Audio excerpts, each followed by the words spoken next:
I think that if there is a big Tory defeat at the forthcoming election, and incidentally, I'm not sure if it's going to be a defeat one, probably, but I mean, not necessarily a very big one. There may not be a defeat either. But if there is to be one, then I think the Conservative Party will lurch to the right, and therefore there will be probably an opening for the likes of Farage and Liz Truss. Hugo, what did you make of that performance? I don't know. It reminded me when I saw it, it's like seeing sort of Elvis touring the empty northern clubs at the end of his career. I mean, I think in an empty room with Steve Bannon. I mean, please, The Economist, the FT, the City of London, maybe The Economist, the FT and the City of London had a view about Trussonomics, which caused a lot of people a lot of upset and saw interest rates shoot through the roof, people mortgages blow out of control. And maybe they did have a view because they have a long-term understanding of the economics of this country. And so, look, I mean, she can go where she wants, but now I see the latest thing is she's positioning herself on the right so she might do a double act with Nigel Farage in the event of a big Tory loss at the election. So she could actually have real influence. That's the thing. You know, we're laughing about this, and you were neither pompous nor predictable there, by the way. But no, I know. But I mean, we joke about this, but does she actually have a serious franchise? Well, she probably does. And the fact is that I think that if there is a big Tory defeat at the forthcoming election, and incidentally, I'm not sure if it's going to be a defeat one, probably, but I mean, not necessarily a very big one. There may not be a defeat either. But if there is to be one, then I think the Conservative Party will lurch to the right, and therefore there will be probably an opening for the likes of Farage and Liz Truss. So this might be all positioning. But I do wish that just Liz, I like Liz, I've got nothing against her personally, but I think she should reflect on her 50 days and maybe take a leaf out of Kwasi Kwarteng's notebook, her Chancellor, who's behaved with some decorum since he was forced to step down.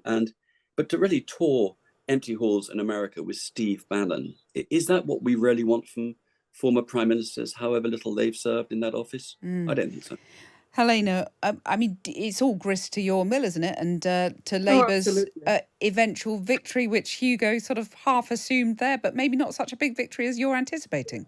Well, listen, there's no assumptions about what's going to happen at an election. You can never tell. And that one of the things that is changing elections is the kind of ways in which social media can be penetrated with bot farms and all of that, and can really corrupt the processes. So I think we should be very alert to that. But the idea that this woman is, I mean, Hugo, you mustn't do this thing, oh, I've got nothing against her, she's a really nice person. She has got an obnoxious politics, you know that. And she is on the hard right. I said I got nothing against her personally. Yeah, but is it time to call her out? You're a lawyer. I was making a distinction.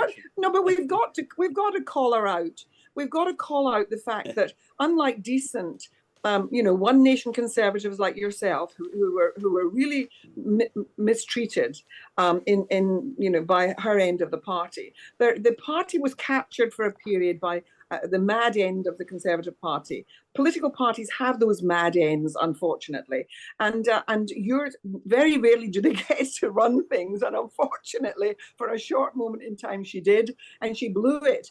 But people are still paying the price, is your argument. But we're still paying the price, and what this tells you is who her friends are, who her bedfellows are, and they are basically the mad right in America, and that's who she's going out and consorting with, and it's going to end up penetrating our politics too.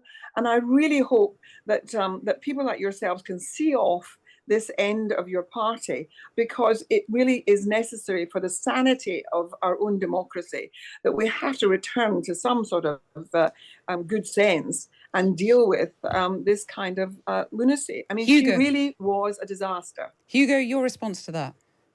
Well, I'd like to make the same the same argument that Helena made, which is I'm a parliamentarian but not a politician anymore.